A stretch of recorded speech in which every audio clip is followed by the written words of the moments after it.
Friends, நம்ம எப்பயும் போல் daily ஒரே குருமா ஒரே கிரேவி செய்யாமல் ஒரு வாட்டி நம்ம இந்த மாதிரி பேபிகார்னில் ஒரு கிரேவி செய்யலாம். அதுக்கு இந்த மாதிரி குட்டி குட்டியாக பேபிகார்னை கட் பண்ணி வச்சுருக்கலாம். அதுக்கப்புறம் அதுக்கு ஒரு அரைச்சி ஊற்றுறதுக்கு முந்திரி பேஸ்ட் அரைக்கலாம். அதுக்கு ஒரு 7-8 முந்திரி போட்டுக்கலாம்.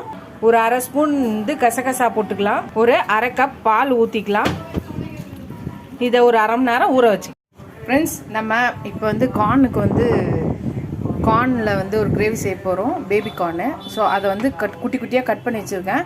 இதை ஒரு சுடு தண்ணியில் போட்டு ஒரு 2 நிமிஷம் வேக விடலாம். வெந்ததுக்கப்புறம் பார்க்கலாம். நம்ம பேபி கார்னை ஒரு 5 மினிட்ஸ் வேக வச்சோம். அது வெந்துருச்சு. இதை எடுத்து வடிகட்டிக்கலாம். இப்போ திருப்பி ஒரு கடாயை வச்சுக்கலாம். கொஞ்சம் பட்டர் போட்டுக்கலாம். கொஞ்சம் எண்ணெய் ஊற்றிக்கலாம். இப்போ சீரகம் அரை ஸ்பூன், சோம்பு அரை ஸ்பூன், ஒரு பட்டை, ஒரு 2 லவங்கம், ஒரு சின்ன பிரிஞ்சி இலை போட்டுக்கலாம்.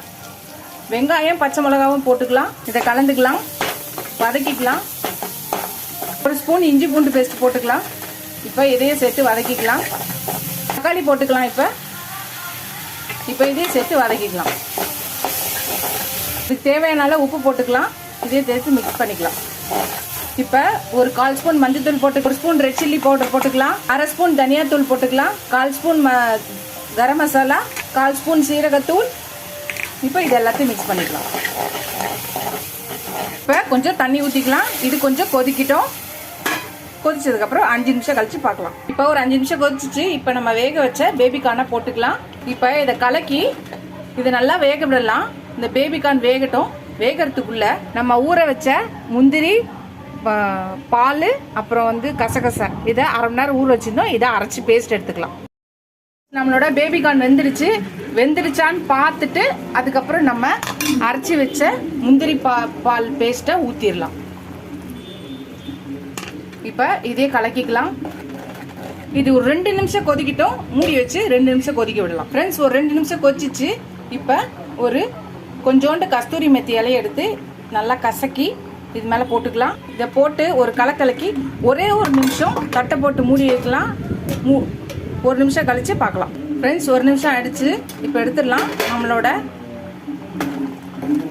பேபிகார்ன் கிரேவி சூப்பராக ரெடி ஆயிடுச்சு. இதை இறக்கிடலாம். இப்போ ஃப்ரெண்ட்ஸ், அவ்வளோதான், நம்மளோட பேபிகார்ன் கிரேவி ரெடி ஆயிடுச்சு. நீங்களும் எப்பயும் ஒரே மாதிரி பண்ணாமல் இந்த மாதிரி ஒரு டிஃப்ரெண்ட்டாக இந்த மாதிரி பேபிகார்னில் ஒரு கிரேவி ரெடி பண்ணி பாருங்கள். ட்ரை பண்ணி பார்த்துட்டு எப்படி இருக்குன்னு சொல்லுங்கள். இந்த வீடியோ உங்களுக்கு பிடிச்சிருந்துச்சா லைக் பண்ணுங்கள், ஷேர் பண்ணுங்கள், கமெண்ட் பண்ணுங்கள். ஃபஸ்ட் டைம் என் சேனலில் பார்க்கணும்னா சப்ஸ்கிரைப் பண்ணிட்டு பாருங்கள். ஃபுல் வீடியோ பாருங்கள். உங்கள் ஃப்ரெண்ட்ஸ்க்கு என்னோட சேனலை ஷேர் பண்ணி சப்ஸ்கிரைப் பண்ண சொல்லுங்கள். Keep supporting my channel, keep வாட்சிங் மை ஃபுல் வீடியோஸ். என் சேனலில் ஃபஸ்ட் டைம் பார்க்குறீங்கன்னா சப்ஸ்கிரைப் பண்ணிட்டு பாருங்கள் ஃப்ரெண்ட்ஸ். இதோட அடுத்த வீடியோவில் அடுத்த ரெசிபியில் பார்க்கலாம். நீங்கள் எவ்வளோக்கு எவ்வளோ சப்ஸ்கிரைப் பண்ணி லைக் பண்ணி கமெண்ட் பண்ணுறீங்களோ அவ்வளோக்கு எவ்வளோ என்கரேஜிங்காக இருக்கும். எனக்கும் புது புது ரெசிபிஸ் கூட ஹெல்ப்ஃபுல்லாக இருக்கும், என்கரேஜிங்காக இருக்கும். Tata, bye bye friends.